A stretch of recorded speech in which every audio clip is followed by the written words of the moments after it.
L'envie de cultiver tes propres légumes te titille. Yes. Mais tu te sens un peu perdu face à l'immensité de la tâche. Pas de panique, tu es au bon endroit. Aujourd'hui, je te dévoile une méthode simple et efficace pour lancer ta propre culture de tomates ou de piments en seulement 30 jours. C'est jusqu'à l'état des plantules, hein? D'accord? Yes. Que tu disposes d'un petit coin de jardin, d'un balcon ensoleillé ou des bouteilles recyclées, c'est tout à fait possible. Ensemble, on va décortiquer chaque étape essentielle. Nous avons le choix du substrat, nous avons l'étape de la pépinière, nous avons l'étape du repiquage et l'étape de l'entretien, à savoir désherbage et lutte contre les maladies.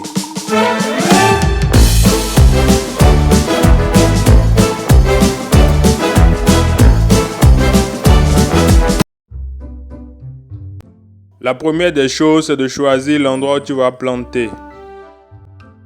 Il te faut un endroit ensoleillé avec 6 heures à 8 heures au moins de soleil par jour. Il te faut aussi bien choisir la terre idéale. Tu peux utiliser un petit jardin, des sacs de culture et même des bouteilles recyclées. Pour le type de sol de substrat, une terre ou un substrat de couleur noire ou brun foncé est idéal. Parce que cela indique une riche teneur en matière organique. Parce que l'humus est essentiel pour la fertilité du sol, la rétention d'eau et la structure du sol. Et si c'est rougeâtre ou jaunâtre? Si la terre est rougeâtre ou jaunâtre, cela indique une présence d'argile ou d'oxyde de fer. Ce type de sol nécessite des amendements afin d'améliorer sa fertilité et de faciliter son drainage. Et si la terre est grisâtre? Si la terre est grisâtre, cela ne nous convient pas du tout. Ça ne nous convient pas. Ça veut dire qu'il y a une saturation en eau, donc un mauvais drainage. Ce type de terre ne convient pas à la culture maraîchère. À bon entendeur, salut.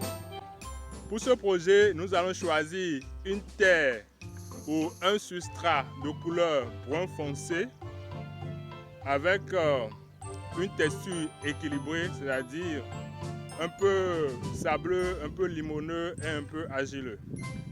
Let's go! Bon, bienvenue à l'étape de la semis. Pour la semis, il te faut d'abord les graines, d'accord? Yes. Et les graines, tu vas les avoir dans une boutique spécialisée ou simplement tu peux extraire tes propres graines de tomates. Une fois les graines achetées, tu n'es pas obligé, mais tu peux le faire si tu veux. Avant de faire le semis, tu peux mettre ces graines-là dans de l'eau tiède pendant 12 à 24 heures. Pourquoi? Parce que cela permet de ramollir l'enveloppe et de faciliter l'enveloppe des graines et de faciliter la germination. Pour le semis, tu dois préparer une planche et sur cette planche-là, tu vas maintenant semer les graines.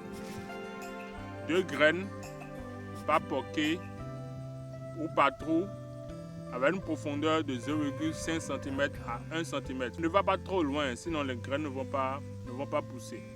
D'accord? Yes.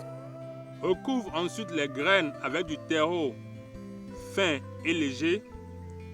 Tu vas tasser légèrement, d'accord, pour assurer un contact entre la graine et le substrat. Ensuite, tu vas arroser légèrement avec un arrosoir à paume fine ou un pulvérisateur. Yes. De manière très délicate pour ne pas déranger les graines. Enfin, tu dois recouvrir ta pépinière de branches d'arbres afin de créer une température douce qui va favoriser la germination.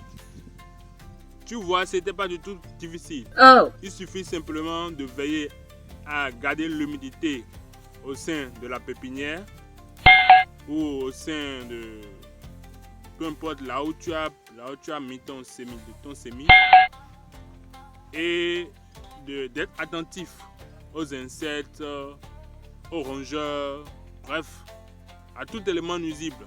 qui pourraient venir nuire à ton projet. Yes. D'accord? Et dès que les premiers feux commencent à sortir, tu dois peu à peu maintenant habituer tes plantules petit à petit à la lumière du soleil afin qu'ils s'endurcissent. Et dès qu'ils sont bien robustes, tu passes au repiquage. Simple comme bonjour. Le repiquage se fait tôt le matin ou tard dans la soirée. Parce que pour éviter la déshydratation des plantes. D'accord? Bon, maintenant, j'ai fait le repiquage. Yes. Les plantules sont bien en forme. Je fais l'arrosage matin et soir pour les plantules. Je fais le désherbage. Maintenant, la seule chose dont j'ai peur là, c'est les maladies. Aha! Les maladies, les champignons, les insectes. Comment je dois faire? Quels conseils tu peux me donner? 5 à 7 jours après repiquage, infusion de camomille. Yes. Arroser délicatement les plantules avec une infusion de camomille. Cela aide à prévenir l'apparition de champignons du sol, favorisé par le stress du repiquage et l'humidité. 14 jours après repiquage, purin d'ortie dilué. Une part de purin pour 10 parts d'eau. Cela va apporter des nutriments et renforcer la résistance de vos jeunes plants. Répétez l'opération toutes les 2 semaines. 3 semaines après repiquage, décoction de prêle.